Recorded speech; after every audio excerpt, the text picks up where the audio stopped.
Tous les conseils que je vais vous donner dans cette vidéo sont tirés du livre Comment se faire des amis, anciennement Comment se faire des amis et influencer les gens, énorme best-seller vendu à 40 millions d'exemplaires, écrit par Dale Carnegie, écrivain et conférencier américain très reconnu, spécialiste du développement personnel entre le 19e et le 20e siècle. Cet ouvrage se veut un livre de psychologie apprenant, comme son nom l'indique, à se faire des amis, mais surtout à manipuler et influencer dans le bon sens du terme. Les conseils de ce livre peuvent être utilisés autant dans la vente que dans les relations humaines, ainsi que dans plein d'autres domaines. Je vais donc vous partager ici les meilleurs conseils de ce livre qui, s'ils sont suivis, peuvent faire une réelle différence dans votre vie. C'est parti! Évitez de critiquer. Critiquer les actes d'une personne ne va certainement pas amener cet individu à essayer de changer, car nous sommes instinctivement guidés par les émotions et non par la raison. Lorsqu'elle est critiquée, une personne se sent attaquée et la réaction naturelle est de se refermer sur soi-même sans chercher à se remettre en question. Beaucoup de personnes ayant du succès ont pris l'habitude de ne pas externaliser la critique. Benjamin Franklin par exemple a déclaré que son succès était dû au fait de ne pas parler mal de qui que ce soit. Il est facile de critiquer quelqu'un, mais il faut du caractère pour comprendre et pardonner aux gens leurs erreurs. Donc, si vous voulez que les gens vous apprécient, réfléchissez à la raison qui les a amenés à cette erreur. Acceptez-en les conséquences et ne les critiquez pas ouvertement. Sourire beaucoup. Le livre Comment se faire des amis raconte l'histoire d'un courtier en valeurs immobilières de New York, connu pour être fermé et de mauvaise humeur. Constatant depuis quelques années que son comportement fermé ne lui attire que du mépris et que ses relations s'effritent, il décide de se mettre en question et de changer. Chaque matin, il commence par saluer sa femme avec un sourire, ainsi que le portier de l'immeuble, ses collègues et même les inconnus dans le métro. Au départ, tout son entourage se trouve grandement surpris, mais rapidement, toutes ses relations s'améliorent et son environnement devient beaucoup plus sain. Il travaille plus efficacement et augmente ses ventes. Au final, il est devenu beaucoup plus heureux sans fournir une immense quantité d'efforts. Des études ont permis de constater le lien puissant entre le sourire et les émotions positives.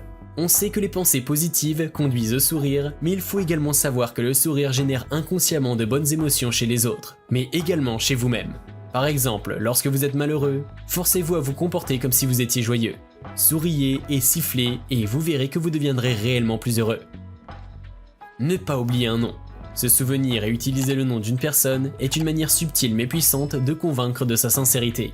Lorsque vous faites usage de cette habitude lors des prémices d'une relation, dès l'instant d'une rencontre, les gens se rapprochent de vous et se sentent valorisés, car peu de gens font cet effort. Lors d'une rencontre avec quelqu'un, on a tendance à penser inconsciemment que cette personne ne va pas forcément rester longtemps dans notre vie, et que donc il est inutile de s'encombrer le cerveau avec son prénom. Le fait de se répéter ce prénom, de le retenir et de le ressortir lors d'une future rencontre va surprendre cet individu, et lui donner envie à son tour de faire des efforts pour vous et de se rappeler de vous. Cette simple habitude va directement montrer votre intérêt à cette personne et lui donner envie de se rapprocher de vous parce que vous lui semblerez être une personne plus attentionnée que la moyenne. Écoutez. Il est plus important d'écouter que de parler lorsque vous souhaitez gagner la confiance de quelqu'un et ça, peu de gens l'ont compris. Nous préférons toujours parler de nous-mêmes. C'est pourquoi nous devons faire l'effort d'écouter afin de faire partie d'une minorité rare très recherchée. Si vous souhaitez être plus amical et gentil, parlez moins et écoutez plus. Interrogez les autres sur leur vie et permettez-leur de développer leurs idées en leur montrant un intérêt sincère. Pour vraiment écouter, il faut un effort conscient pour accorder toute votre attention à l'autre personne. A l'inverse, parler trop de vous-même et interrompre les autres pendant qu'ils parlent incitera les gens à vous éviter, car ce sont des caractéristiques propres aux personnes égocentriques et malheureusement propres à la plupart d'entre nous. Ne pas contredire. Contredire une personne et vouloir avoir raison n'a ni sens ni utilité. Si jamais vous perdez le débat, vous vous sentirez mal et démoralisé, et contredire la personne en face de vous ne vous aura rien apporté. Si, par chance, vous gagnez le débat, vous n'aurez rien gagné du tout et l'autre personne vous en voudra très probablement de l'avoir humilié ainsi. Dans la plupart des cas, il n'y aura même aucun gagnant et le seul résultat sera une rancœur créée par cette altercation inutile.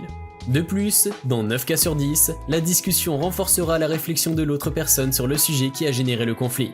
Chaque fois que vous rencontrez une opposition à vos idées, ne vous disputez pas pour défendre votre vision. Au lieu de cela, essayez de voir le désaccord comme un élément positif pouvant apporter une nouvelle perspective au sujet.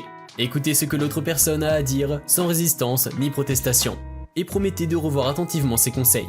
Essayez de trouver des points sur lesquels vous êtes d'accord et admettez que vous avez commis des erreurs. Enfin, remerciez toujours la conversation et essayez de planifier une nouvelle réunion afin que les deux parties puissent réfléchir à la question et, finalement, parvenir à une solution commune.